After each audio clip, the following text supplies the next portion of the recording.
महाराज जी, ये प्रश्न काफी सारे ऐसे माता पिताओं का है, इन्हीं का नहीं है। कि जैसे बेटे का शादी किया, अभी बहू आई, और फिर बहू बेटे के पक्ष में हो गई या बेटा बहू के पक्ष में हो गया, और माता पिता से एक रूखापन। फिर कह रहे हैं कि ऐसी स्थिति में जिसको पाला पोसा बड़ा किया, और जब उसकी तरफ से कटुता होती है तो महाराज जी जब बड़ा हृदय वृदीन। आपकी समस्या नहीं है, बहुत माता पिताओं की समस्या है।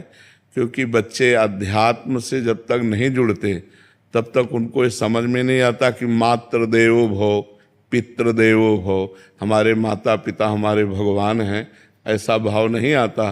तो स्वार्थ में बुद्धि मलिन हो जाने के कारण अभी तो आप चल पा रहे हैं तो रूखापन है, और जब चल नहीं पाएंगे तो एकदम विरोधी भाव आ जाएगा। जब आप खाट पर शौच करेंगे ना और उनको फेंकनी पड़ेगी ना, तब गालियां खानी पड़ेंगी। कोई विशेष श्रद्धावान अपने ऐसे माता पिता की सेवा कर पाता है। नहीं तो बहू सास को पीट रही है, बेटा माँ पिता को मार रहा है लात डंडों थप्पड़ों से। तो ये जो अध्यात्म विहीन हैं, जिन्होंने शास्त्र स्वाध्याय नहीं किया, जिन्होंने भजन नहीं किया, तो उनके अंदर एक आसुरी बुद्धि पलती रहती है।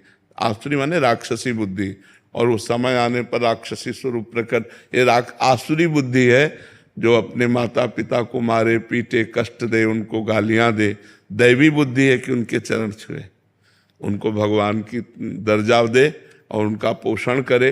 अवस्था जैसे जैसे ढलती जाए तो वैसे दुलार करे, जैसे हमारा दुलार माता पिता ने किया। बेटा और बहू भी तो एक दिन बूढ़े होंगे। हाँ, देखो, अगर हम अपने माता पिता को कष्ट देते हैं तो हमारे जो पुत्र होंगे वो हमको उससे 100 गुना बढ़ के कष्ट देंगे, क्योंकि वो ब्याज भी तो मिलेगा।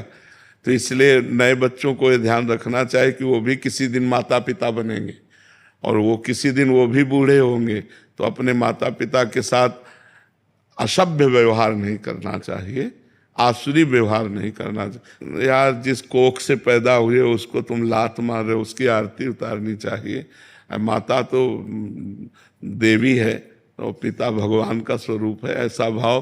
पर ये भाव तभी आएंगे जब सत्संग सुनोगे, अध्यात्म में चलोगे। अगर अध्यात्म की बात नहीं सुनोगे तो राक्षसी भाव ही आएगा कि चलो किसी अनाथालय में छोड़े आते हैं, फुटपाथ में छोड़े आते हैं, ऐसे। तो हमें लगता है आज हमारे नौजवानों को अध्यात्म श्रवण करने की आवश्यकता है। शास्त्र श्रवण करें, संतों की बात सुने, जिससे समझें तो माता पिता कौन है। माता पिता की आराधना से भगवान विट्ठल आज जो महाराष्ट्र में विराजमान है, वो माता पिता की आराधना से ही प्रकट हुए। पुंडरीक नाम के एक भगत अपने माता पिता को भगवान मानकर आराधना करते थे, तो भगवान स्वयं चलकर दर्शन देने आए। जो विट्ठल रूप में है ना, वो स्वयं दर्शन देने आए। माता पिता की आराधना भगवान की आराधना है। पर कलयुगी बच्चे नहीं समझ पा रहे हैं, वो अपने माता पिता को दुख दे रहे हैं, तो उनके बच्चे उनको दुख देंगे। पक्का समझो, ब्याज सहित मिलेगा। यहाँ सब कुछ ब्याज सहित मिलता है। तो गुरुदेव, ये कर्म तो छूटेगा ही नहीं। जैसे बच्चों को उनके किए का कर्म मिल रहा है, पर उनके तो यही तो परंपरा हम आज तक भोग रहे हैं। जब से सृष्टि हुई तब से यही तो भोग रहे हैं। बार बार जन्म, बार बार मरण, बार बार जन्म, बार बार मरण। कहाँ मुक्त हो रहे हैं हम? ये कर्म परंपरा चली जा रही है, वैसे दुष्ट होते चले जा रहे हैं। अब ये अध्यात्म शिक्षा बचपन से दिए होते, गलती इनकी भी है। आधुनिक शिक्षा ही केवल दी, आध्यात्मिक शिक्षा नहीं दी, तो वो क्या जाने। अगर ये शुरू से कहते हैं छुओ पैर, प्रातःकाल उठ करके रोज मम्मी के पैर छुओ, हाथ जोड़ो, बड़े भाई से हाथ जोड़ो, ये सिखाया गया है। जैसे हम लोग छोटे थे ना, कराग्रे वस्ते लक्ष्मी कर मध्य सरस्वती, बोले हाथ छुओ, धरती के पैर छुओ, चलो अम्मा के पैर छुओ, जाके पिताजी के पैर छुओ, बड़े भाई जैसे ऐसे शिक्षा। तो अब वो रोज की दिनचर्या बना दी। उठे ऐसे ऐसे करते हुए अम्मा के पैर छुओ, बोले खुश रहो। अब जिनके रोज पैर छू रहे हैं तो हमारी सद्भावना बन रही ना, उनका आशीर्वाद बन रहा है। अब कौन बच्चा रोज माता पिता के पैर छूता है? कोई बिरला ही, नहीं बिरला ही होगा हमें लगता है जो रोज सुबह उठकर अपने माता पिता के पैर छुए। वो सत्संगी होगा, बिना सत्संगी के तो माता पिता के पैर। माता पिता को माता पिता मान ले, भगवान न माने, कम से कम माता पिता मान ले, इतनी बड़ी बात है। वैसे तो भगवान का दर्जा दिया गया है माता पिता को। वेद कहता है मातृ देवो भव पितृ देवो भव, इसलिए पर जी पूर्व के कर्मों को तो हम देख नहीं पाते कि क्या आने वाला है, बट कभी कभी परिवार में जैसे माता पिता हैं वो अपने बुजुर्गों के पाँव छू रहे हैं तो ये प्रभाव बच्चे पे पड़ रहा है। पड़ोस के चाचा लगते तो चाचा दंडोत, क्या जाता है, सब में भगवान विराजमान है, सब में भगवान विराजमान है। अगर हम अपने भगवान को चाचा ताऊ कह के दंडवत करते तो वही तो विराजमान है। तो इसलिए हमें लगता है कि नम्रता विनय ये हमारे समाज में कम होती जा रही, नहीं होती जा रही है। जो पढ़े लिखे बच्चे हैं उनको विनयी होना चाहिए। विद्या विनयम ददाति, विद्या विनय सभ्यता सिखाती, और आज का पढ़े लिखा बच्चा असभ्य होता जा रहा है। माता पिता का तुम अपना देखो हम देख लेंगे। कुछ तो पेरेंट्स भी अभी ना मतलब बच्चों को मॉडर्न स्टाइल से चलना चाहते हैं थोड़ा। बच्चों को ही, क्योंकि खुद अध्यात्म नहीं है महाराज जी, इसलिए वो चाहते हैं कि जैसे हम हैं वैसे ही बच्चे बने, और क्योंकि बिल्कुल महाराज जी दिशा विहीन उनका ही खुद का ही जीवन है तो फिर कैसे। हाँ, मॉडर्न लाइफ जीने के चक्कर में तो फिर वो मॉडर्न बच्चे टट्टी नहीं उठाएंगे। फिर तुम्हें पढ़े रहना पड़ेगा। महाराज जी अगर सब कुछ गुरु की चरण कमलों में समर्पित कर दिया या फिर कर्म बंधन में, देखो जब तक कोई समर्पित होना नहीं चाहेगा तो किसी को समर्पित करने से कोई समर्पण नहीं होता। मनुष्य शरीर कोई फल फूल नहीं है, वो समर्पित नहीं होना चाहता तो हमारी ताकत नहीं कि हम उसको बदल दें। आप बदलना चाहो तो हमारी बात मान करके आप अपने को बदल सकते हो। बच्चों को विवेकवान बनाने के लिए उनको सत्संग सुनाओ, उनको आप आचरण सिखाओ, और वो धीरे धीरे चाहें कि हम संत वाणी सुन करके सुधरे तो वो समझ जाएंगे। पर जी इसीलिए शायद पहले गुरुकुलों का निर्माण था कि कुछ समय के लिए बच्चे हाँ माता पिता से अलग हो। हाँ हाँ, तो वो बहुत अच्छे परिवार को चलाने वाले बनते थे, क्योंकि गुरुकुलों में सब आध्यात्मिक और आधुनिक दोनों शिक्षाएं दी जाती थी।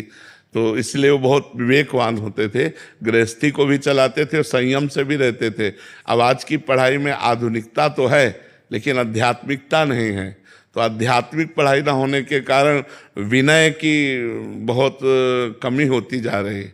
नहीं, पढ़े लिखे बच्चे विनय से बहुत दूर होते जा रहे हैं। नहीं, जितना ग्रेजुएट उतना अहंकार है, उतना, जबकि जितना ग्रेजुएट उतना सरल होना चाहिए कि आप बहुत पढ़े लिखे व्यक्ति की पहचान यही सभ्यता सरलता।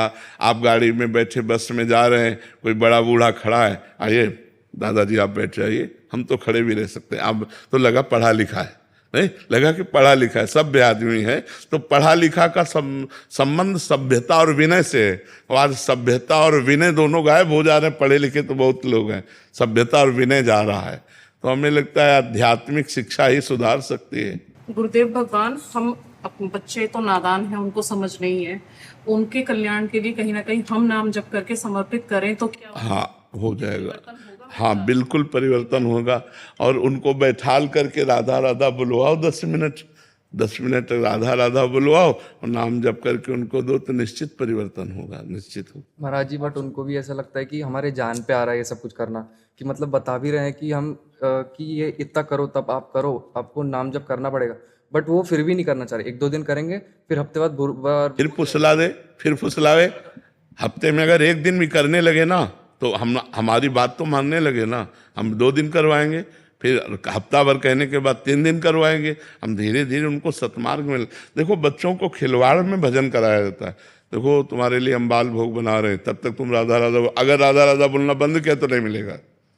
राधा राधा राधा राधा राधा राधा शुरू हो जाएंगे बच्चे हैं, और इसके बाद फिर खेलने लगे राधा राधा राधा राधा राधा, ऐसे मतलब प्यार से दुलार से। आओ हम सब बैठते हैं, देखो भगवान जी की कथा सुना रहे हैं, सुनो चुपचाप बैठो, देखो ये क्या संत कह रहे हैं सुनो। धीरे धीरे धीरे वो अनजाने में उनका सुधार हो रहा है, वो ना जाने तो भी सुधार हो रहा है। जब गर्भस्थ शिशु प्रहलाद को नारद जी ने उपदेश किया तो समझ में आ गई ना। अभिमन्यु को उपदेश किया अर्जुन जी ने तो चक्रव्यूह तोड़ना गर्भ से जान गए, तो गर्भस्थ शिशु को कितना ज्ञान, वो तो अब बाहर आ चुका है। अगर हम सुनाएंगे तो उसके संस्कार बदलेंगे, उसके भाव बदलेंगे।